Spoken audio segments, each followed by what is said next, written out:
Hello ভাই, আসসালামু আলাইকুম। কেমন আছেন সবাই? আশা করি ভালো আছেন। আলহামদুলিল্লাহ আমি ভালো আছি। তো আপনাদের সাথে আমার দুপুরে রান্না শেয়ার করছি। আজকে দুপুরে রান্না করতেছি পাঙ্গাস মাছ, তারপর ফুলকপি, পাঙ্গাস মাছের চর্বি দিয়ে। তো এখন মাছের জন্য আমি চলে হাঁড়িতে বসিয়ে দিলাম। তো হাঁড়িতে কাঁচামরিচ, পেঁয়াজ, টমেটো সবগুলো লাল করে, তারপর আমি এখানে মরিচ, মশলা, হলুদ সবগুলো দিয়ে কষিয়ে নিয়েছি ভালো করে। এখন আমার ফাইনালি মাছগুলো দিয়ে দিচ্ছি।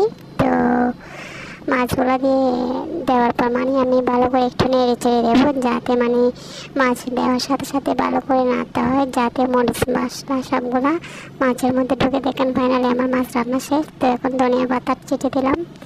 তো এখন আমি চলে হাঁড়ি বসিয়ে দিলাম ফুলকপির জন্য। তেল গরম হওয়ার পর কাঁচামরিচ, পেঁয়াজ সবগুলো একটু ভালো করে কষে নিলাম। কষানোর পর আমি মরিচ, হলুদ সবগুলো দিয়ে আবার ভালো করে কষে নেব। তো এগুলো কষানোর পর আমি মাছের চর্বিগুলো আর টমেটোগুলো দিয়ে দিচ্ছি। তারপরে এগুলো দেওয়ার পর আমি কষে নেওয়ার পর আমি ফুলকপিগুলো দিয়ে দিলাম। ফুলকপিগুলো দেওয়ার পরে ভালো করে একটু নেড়ে ছেড়ে আমি ফুলকপিগুলো কষে নেব।